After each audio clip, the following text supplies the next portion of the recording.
friends, my name is Aubrey. Welcome back to my channel. I'm so happy to have you all here with me today. So today we are going to do my January book haul. So as usual, we are going to go through all of the books based on where I got them.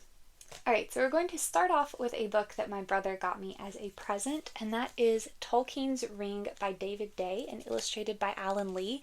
So this talks about Tolkien's inspiration, his literary kind of heroes and the books that he had read and things that he wanted to incorporate kind of into his mythology for the Lord of the Rings, different things like that. So basically just like his inspirations and things that he was interested in. At least as far as, certain Tolkien scholars have determined it. And it is illustrated by Alan Lee, which Alan Lee, I've said before, is one of my favorite Tolkien illustrators, but I mean it in a very specific way. I don't love the way he draws people all the time. I think his armor illustrations are fantastic, like when they're in armor. The faces. I don't love the way he draws people's faces. However, I do love his emphasis on the scenery and nature specifically in his illustrations of Tolkien's works, because that is something that was so important to Tolkien himself, and that is such a big part of the Lord of the Rings, is the geography, the nature, the flora, the fauna, the geological formations, the architecture. So I think that those things, that's what makes him one of my favorite illustrators, because I think that he depicts those things in a wonderful, beautiful way.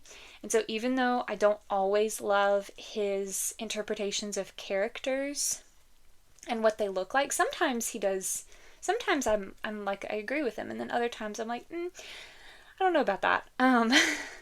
So it just kind of depends on the character, I guess, and the illustration.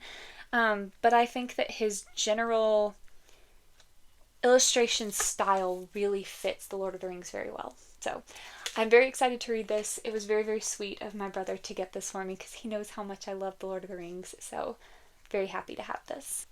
Alright, and then the next 5 books that I have here, my brother actually found at 2 different used bookstores where he is, and called me and asked me if I would like to buy them. So I Venmo'd him and he got them for me and shipped them to me, which was really, really sweet of him. I don't know the names of the bookstores. He didn't tell me. I don't know where he was at the time. I don't know if he was off exploring somewhere. He was with his girlfriend, so I'm not sure what they were doing. But clearly they were having a bookstore day because they went into multiple bookstores. But I obviously said yes, and I did get these lovely books that he sent to me with the book that he got me as a present. So the first one is this gorgeous edition of The Lord of the Rings by J.R.R. Tolkien. It does have this glossy protector on it that I don't think I'm going to take off, but I'm sorry if it makes it hard to see because the cover art is absolutely beautiful. So I do collect multiple editions of The Lord of the Rings. It is one of my favorite series of all time. Tolkien is one of my favorite people ever. And the funny thing about this edition is I taught 5th grade for a year while I was finishing up my master's, and my lead teacher in her personal library, she actually had one of this edition, so a copy of this edition for the 5th graders that they could read if they wanted. And I had never seen this edition before, and I was instantly smitten with it, and I was like, why do you have such a beautiful edition of Lord of the Rings in here for these 5th graders? Because some of them really good, careful with things that don't belong to them, careful with books. Some of them not so much. But I had never seen another edition anywhere that I could get it, and then my brother saw this one. He sent me a picture and said, I don't think you have this edition, do you want it? And I was like, oh, that's the one that I've been looking for. So I'm really excited to have this. It's beautiful. I think Gandalf looks great on the back, although the short beard does kind of bother me a little bit. It just freaks me out a bit, but it's gorgeous. I love it. And then, sticking with the whole Tolkien theme, he also found me a copy of The Fall of Gondolin by J.R.R. Tolkien, edited by his son Christopher Tolkien, and illustrated by Alan Lee. So this is like a supplemental bit to The Lord of the Rings, and I think this is the first US edition. Here's the thing. Okay, so I've read both The Silmarillion and Unfinished Tales, which are two canonical works that are precursors to The Hobbit and The Lord of the Rings. So they go over events that took place in the first and second ages of Middle-earth. And Beren and Luthien and The Fall of Gondolin, I've mentioned Beren and Luthien because I have a similar edition of that, are both stories that are in those two books. So my question is, I'm not sure if this is expanded upon by Christopher using like his father's notes, because I know that in Unfinished Tales especially, all of the stories in there are as the title would suggest. They were never finished to Tolkien's desired level of completion before he passed away, unfortunately. But they are still canonical. So I have read the tale of The Fall of Gondolin, but my question is, even if it's the same, I would still want this copy because, like I said, I collect all the editions I can of Tolkien's works. But my question is this an expanded version of the one that's in the Silmarillion? I imagine it must be because of how thick it is, but I wonder if some of this is like notes. I'm not sure. I'm going to read it 100% and see how it compares to the version that I've already read. So I'm really happy to have this, add to my collection, add to my like Tolkien reading list. The works that I still have to read to complete my goal of reading everything that Tolkien wrote in this world. So very, very happy that he found this. Oh, I guess I should show the art on the back cover as well, because that's also very pretty. And then the last three books that my brother found for me are editions of a series that I have already read. I own multiple editions of, but these are getting added to my collection because this is a series that I collect multiple editions of, much like The Lord of the Rings, and that is Temeraire by Naomi Novik. So you can see behind me, I have UK first editions of the first two books in the series, and then I have two copies of US editions of, sorry, I was checking the title, Victory of Eagles, which is the fifth book in the series. So my brother found me US first editions of books 6, 7, and 8. So we have book 6, Tongues of Serpents, book 7, Crucible of Gold, and book 8, Blood of Tyrants. So these will go with my two copies of Victory of Eagles. The reason I have two copies, I bought this one for myself used, and then my mom actually surprised me with this one for my birthday. It's signed by Naomi Novik.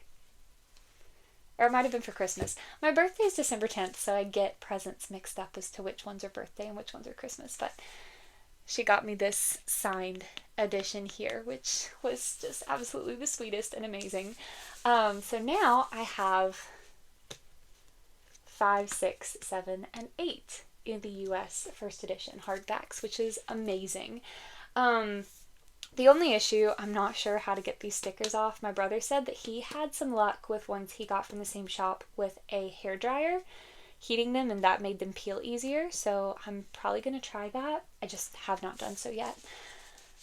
And getting these did answer a question that I had. So I've talked before in a video about my little mass market paperbacks there and the odd cover style, like the style changes in the cover illustrations, and I had wondered if that was something they did just in the mass markets, and my question has been answered. No.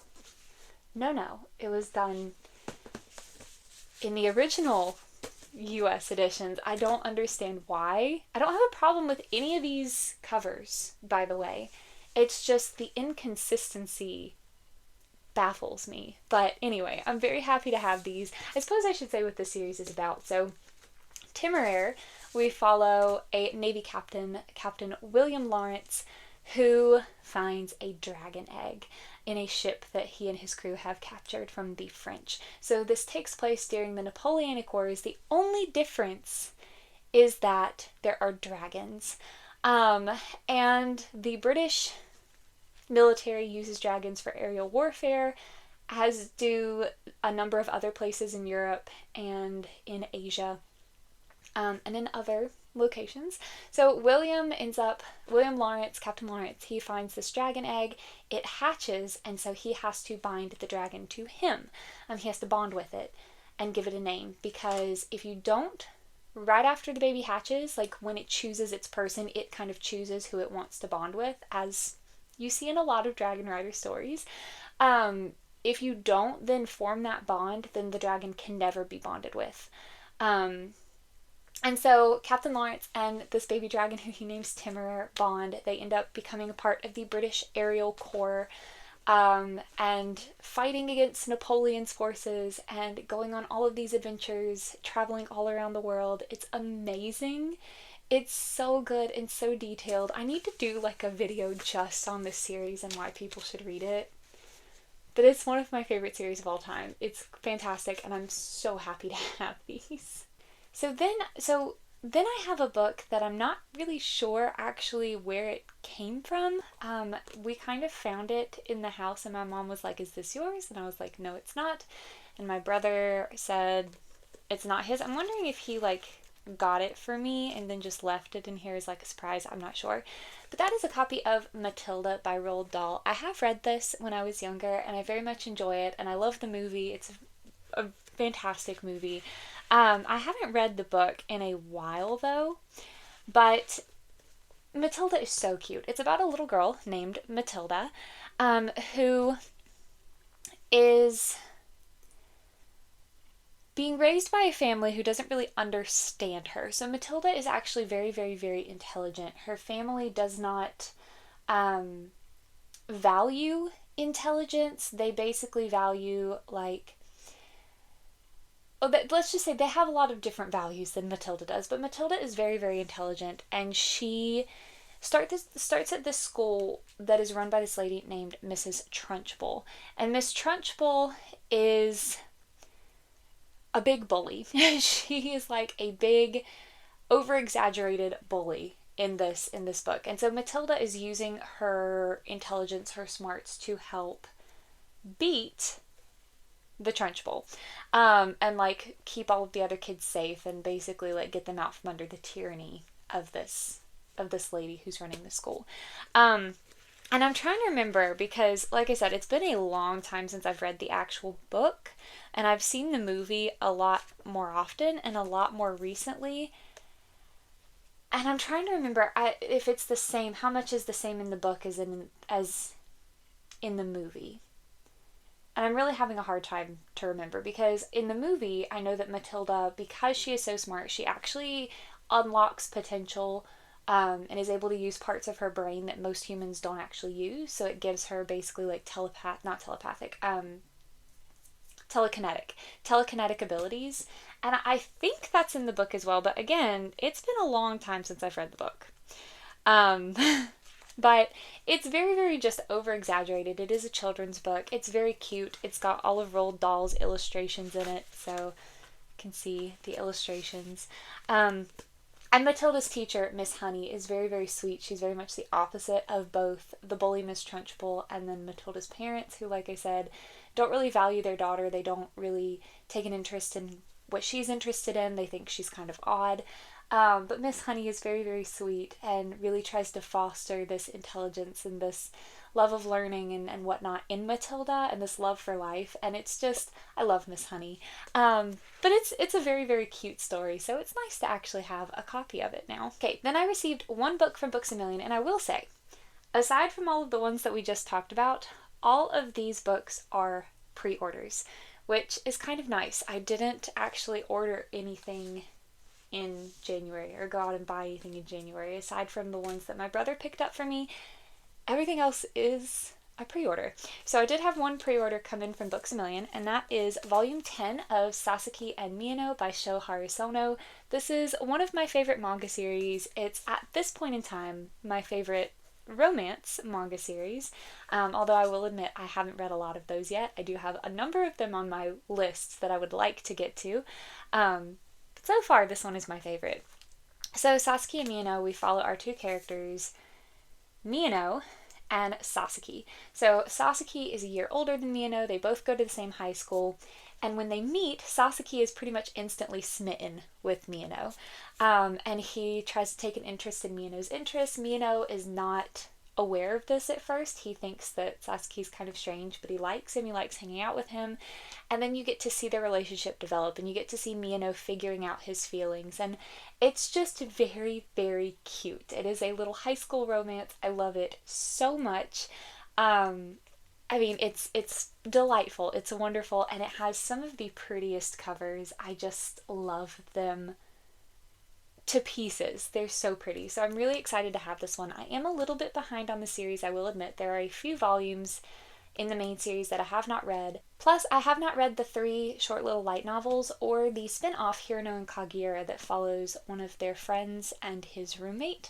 And so what I'm planning to do is this month in February, I plan to catch completely up on Sasaki and Miyano in honor of Valentine's Day. So I think that'll be a lot of fun. So I'm really happy to have this one so that it can be part of my little catch up for the series. Then I also received a pre-order from The Broken Binding, and that is the TBB Press edition for The Way of Edan, which is the first book in the Edan trilogy by Philip Chase.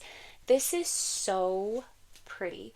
I mean, the Broken Binding editions are all beautiful, and I really like collecting these TBB Press editions. Then it has gold gilded edges, because I think that there are a few series that it has really convinced me to want to try, and then there are others that I've been interested in and then was able to get these beautiful editions that now I can read from and have, and they're so lovely. And then we have the Naked hardback, which feels very cloth-like. And then it has this quote on the back. And then the end papers are a beautiful map. I love a good map in my books, especially in fantasy books. And it is signed by the author and numbered. And this edition is illustrated, so I'll show you, I suppose, the first illustration.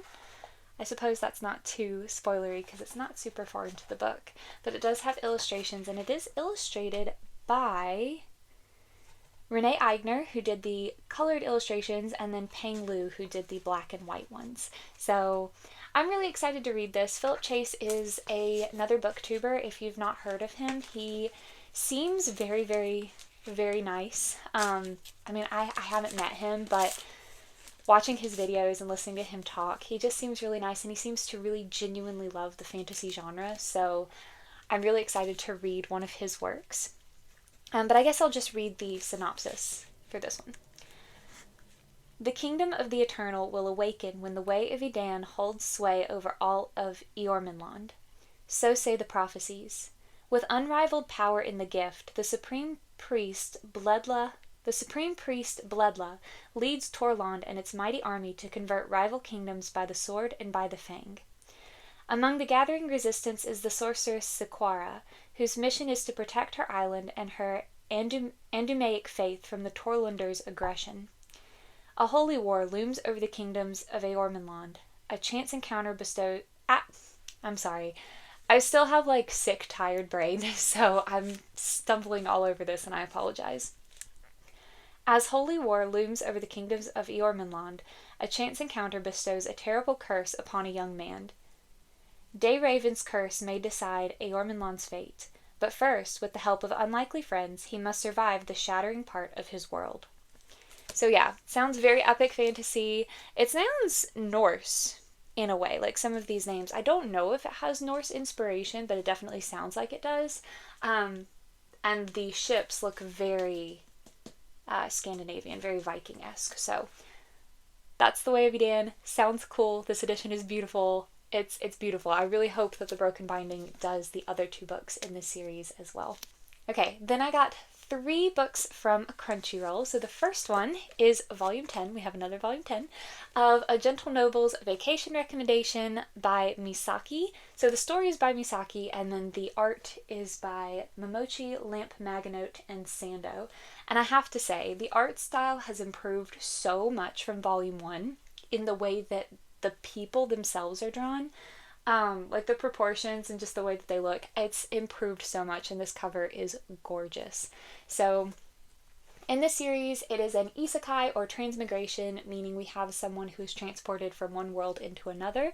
So we follow our main character, Lizel, who is the one who is isekai'd. He wakes up in a new world that is similar to his own, but different. And in Lizel's original world, he is a noble. In this new world, he, shows up with nothing. So he decides that he is going to use this as an opportunity to basically have a vacation and to kind of just explore and goof off and do what he wants. So he hires a guy named Gil, who is a very, very skilled, accomplished, overpowered adventurer. He's part of the Adventurers Guild, to work as Lizel's bodyguard and help him learn how to become an adventurer. And of course they become friends, and Lizel is very charismatic and starts picking up different people to join his little group as they go. They get involved in politics because Lizel can't help himself. And it's just really, really a fun series. It's a fun time. We have Lizel and his friends, going into dungeons, battling monsters, getting involved, like I said, in politics, and traveling around. And now we're finally starting to see, we just finished an arc that had like an actual villain and stuff. So it's just delightful. I really enjoy it. And I'm really excited to have this one, although I've said this in videos numerous times, but because a lot of manga volumes are so thin and short, I do like to wait until I have at least 2 typically to read together, unless it's like the first volume in a series and I'm trying it out to see if I like it. Which I did with this series, which means that I've been reading like ending on odd numbers with my little sets of 2. So I need to wait for volume 11 to read with this one. I would like to wait so that I can read them together. But I don't even think volume 11 has an official release date in English yet, which is frustrating because I want it now, because I want to see what happens next. I want to get into like the next arc or the next part of the story. So, but yeah, I love it. It's wonderful. I'm delighted to have it, even though now I have to wait for volume 11. Okay, then the next one that I have from Crunchyroll is a volume 1, and I have started reading it to see again if I like it, and that is volume 1 of Lucille Has a Dream by Yu Morikawa. So I have started it, but I'm still going to read the synopsis because I am not even halfway through the volume yet, so I don't know that I have a great understanding of everything that's going on, so I'm just going to read the synopsis for you. Lucille can't remember his life before waking up and doesn't recognize the world he awoke to. How long was he asleep? Was it 50 years? 100? 1,000? The only certainty is a world devoid of people, except Claude, the 500-year-old magician who saved him. Claude is prone to grumpiness and sleeping whenever the chance presents itself, but he's all Lucille has in this lonely place. Together they set off on a journey through the ruins of a land long forgotten, searching for any sign of life in the eerie quiet that remains. So our kid here is Lucille, and then this is our magician Claude. This is very, very beautiful so far, like the art style. I will say the kid's facial proportions are a little strange. I'm getting used to it though. It was a little jarring at first, but I've gotten used to him. But the art style is beautiful, and the other people seem like Claude, our other person. He doesn't have the same proportions, so I wonder if it's because Lucille is just a kid and that's how this particular artist draws him because of that. But I don't know. But it is gorgeous, and I am enjoying it so far, so that is that one. Then the last one that I got from Crunchyroll, again, is another volume 1, and that is Ubel Blot by Eteroji Shiono. This is the first volume of the new deluxe editions that they are releasing, and let me tell you, this is beautiful.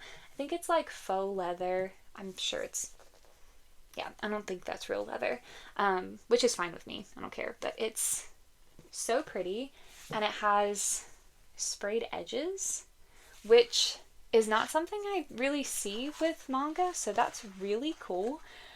And I'm gonna be honest, I don't remember much about what this is about at all. I think we have like a guy who's maybe reincarnated in his world, or dies and comes back to life, like maybe is resurrected and is trying to get revenge. I'm not sure, but I don't really remember, but I remember when I originally saw something about this edition being released and I read the premise. Actually, no, it was before they announced this edition. I saw a preview for the anime, and so I looked it up, read the premise, sounded really, really cool. And I was like, man, it seems like the manga is kind of out of print. And literally like a week or two later, they announced that they were doing these deluxe editions. And I'm like, pre-ordering that because it sounds really cool and I don't want to miss out on it. So I'm excited to have this. Like I said, I don't remember much about what it was about, except that when I read about it, I was very interested enough to then look up where to buy volume 1. And now I have this, and it's gorgeous. It is really heavy, though. Okay, and then I got one book from Fairy Loot that came in this month, and that is The House at Watch Hill, which is the first book in the Watch Hill trilogy by Karen Marie Moning. And this edition, again, so pretty. Look at that art. That is beautiful. We have sprayed edges, which this color like combination, it's just really striking, really, really pretty. And then we have the Naked hardback. I will say I am a little disappointed that there's no art on the reverse dust jacket. I do think that's a little disappointing, but just because that is something that Fairy Loot does typically, and so I'm not sure why they didn't do it there. We have the front end papers and the back end papers. So I'm not sure, but I'm assuming maybe this will be like our couple. If there is a couple, I don't even know if there's romance in this. And it is signed by the author. Zoe Gray is still reeling from the sudden death of her mother when she receives a call from an unknown attorney in Divinity, Louisiana, offering her an inheritance from a long-lost relative. With nothing left to lose, Zoe heads to Divinity and discovers a sprawling mansion that seems to pull inward. Watch Hill, an entity cloaked in shadows and laden with secrets. But there's a catch. She must endure 3 years alone within its ominous walls to claim her fortune. Wow, that's like a long time. I mean, that's not an unusual premise for like inheriting a creepy place or a haunted house or something. It's often has a stipulation of like, you have to live in here by yourself for a week, or you have to stay here for the weekend or something like that. But 3 years? That's a lot. As Zoe delves deeper into the mansion's mysteries, she encounters a sinister, red-eyed owl, a captivating Scottish groundskeeper, doors that go nowhere, others that are impossible to open, and a turret into which there is no visible means of ingress, all while the townsfolk whisper of dark legends.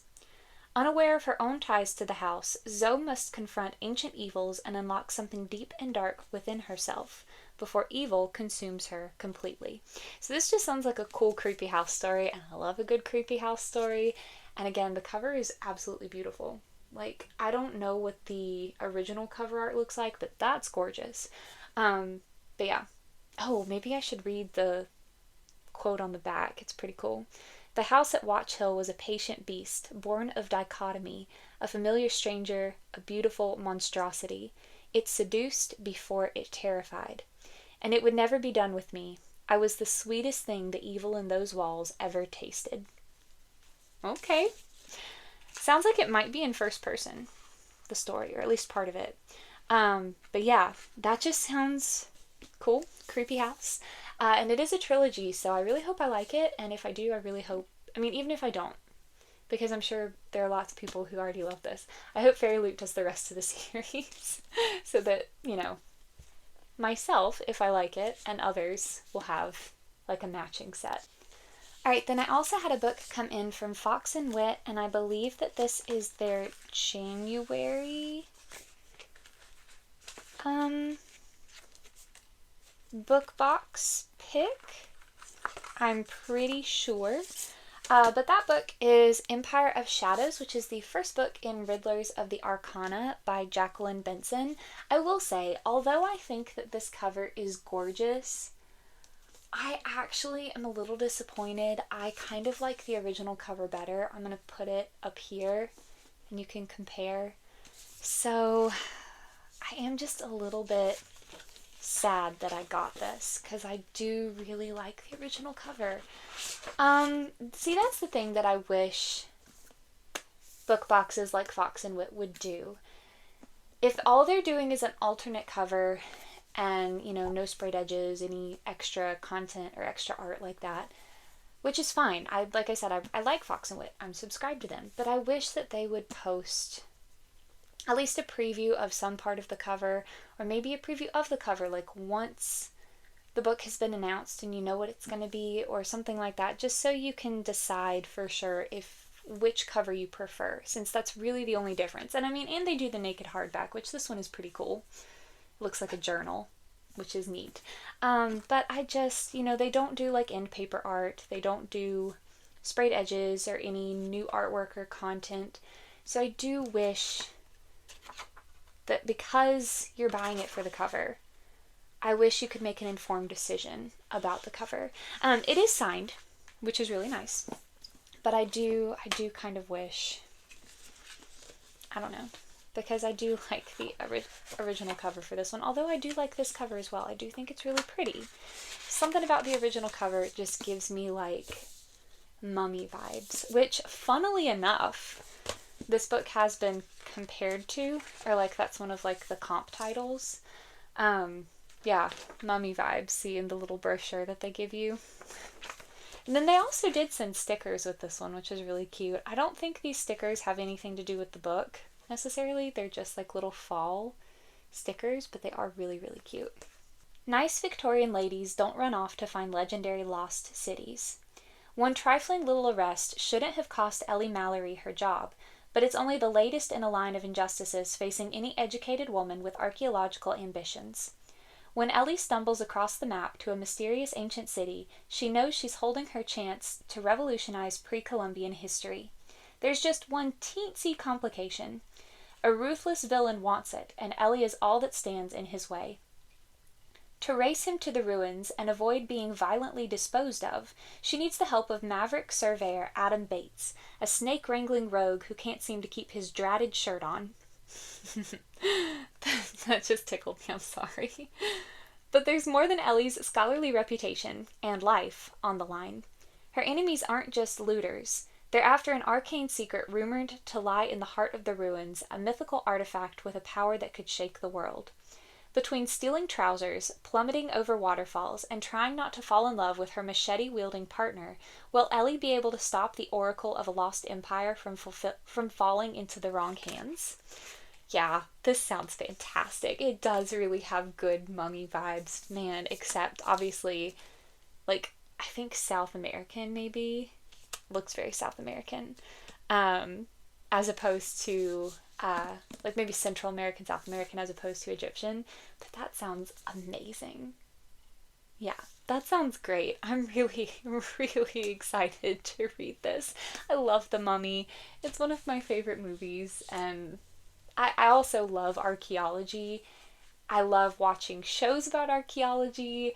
I love seeing documentaries about archaeology.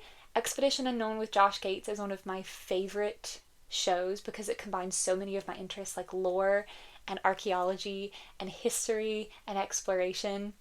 So this sounds right up my alley. Okay, then I also got a pre-order from Grimoak Press that came in, which is Grimoire, a Grimoak Press anthology for Dragonsteel Nexus 2024. This is the first of the Grimoire volumes that they're doing. I think I might have missed the pre-order for the second one, for the 2025 one, which is disappointing. I need to look into that. But it is edited by Sean Speakman, and it has, I think the ones on the back are all the authors. 1, 2, 3, 4, 5, 6, 7, 8, 9, 10. Yeah.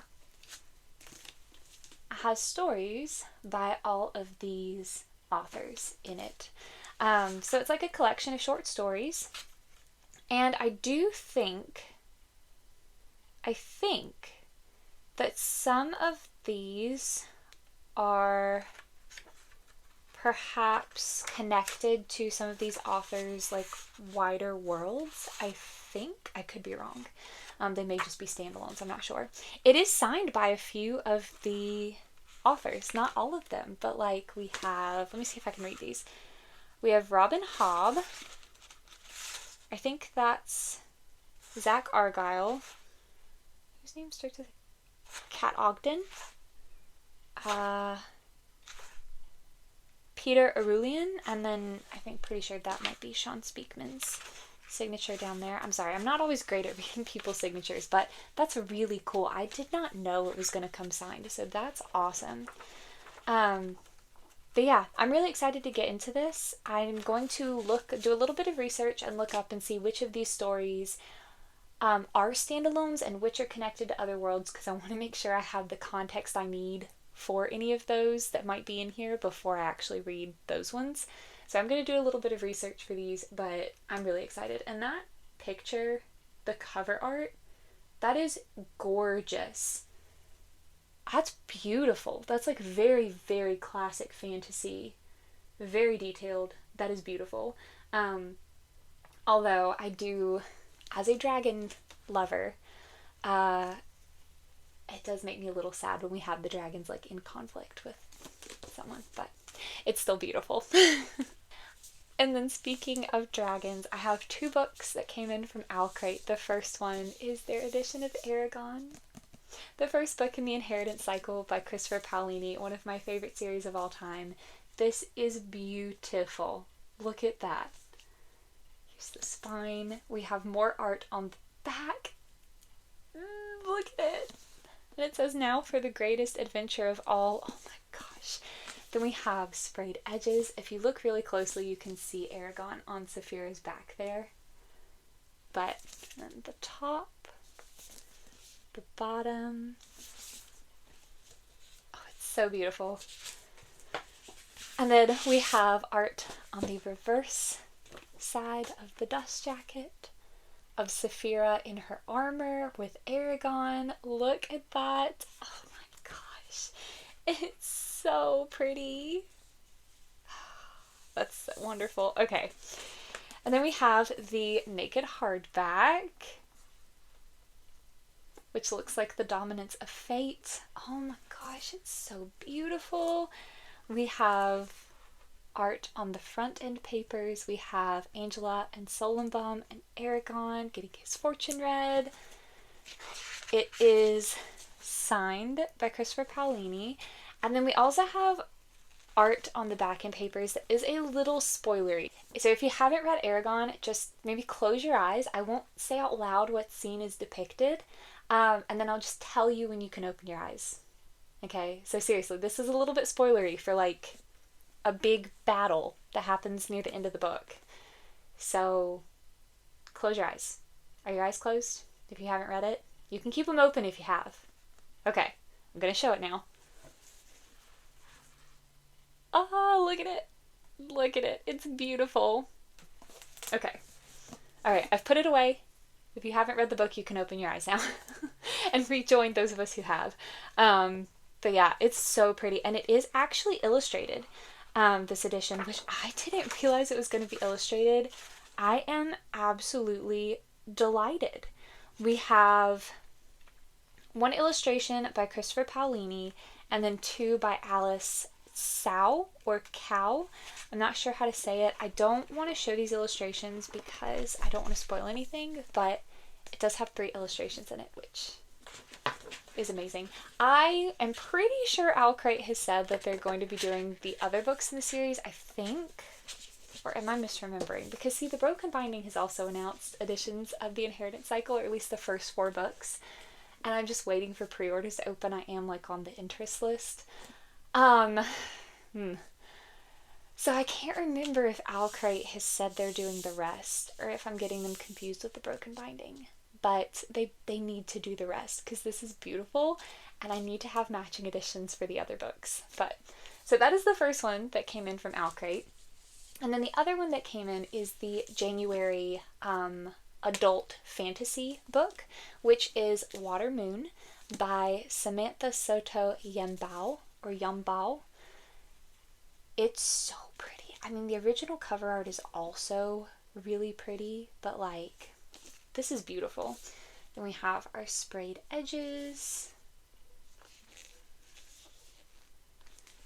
And again, I was a little bit disappointed. I'll explain why for this one in a minute. But I'm not disappointed in this art. Look at that. Look at the reverse dust jacket. That's gorgeous. Absolutely gorgeous and creepy. With the, I don't know if you can see the hands coming out of the flowers down there. I don't know what's going on, but it has my attention. Then the naked hardback is also just incredible. It has a very different vibe from the 2 art pieces on the dust jacket. This is like much darker and mysterious, but it's gorgeous. So, but this is where my disappointment came in. The end paper is obviously beautiful. I love the foiling. I think this is a beautiful art piece. But then we have the same art piece on the back end papers, which was just a little bit disappointing because I'm like, you know, I wish it was different. But it's still overall a gorgeous book, and it is signed by the author.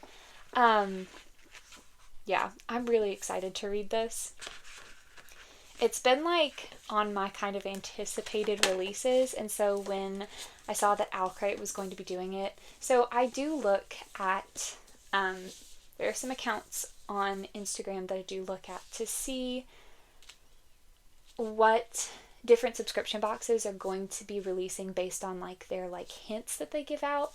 There are people who like guess it or figure it out, and that helps me figure out when I want to skip or not. Because not every book box announces it like the Broken Binding does. I wish they did. I wish they would just announce it so you would know. I think honestly people would prefer that than just the surprise.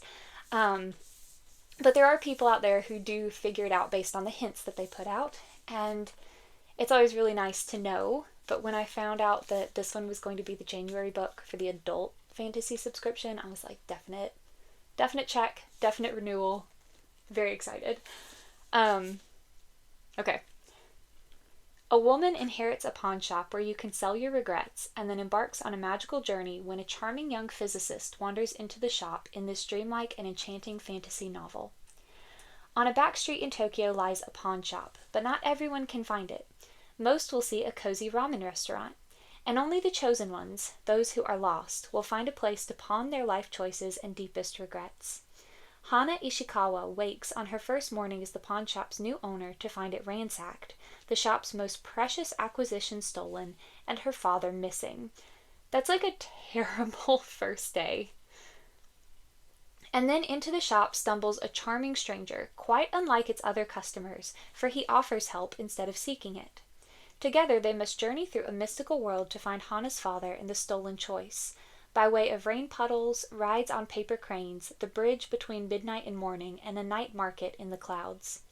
But as they get closer to the truth, Hana must reveal a secret of her own, and risk making a choice that she will never be able to take back. I've heard people say that this is really good for fans of Studio Ghibli films, which I am a big fan of Studio Ghibli films.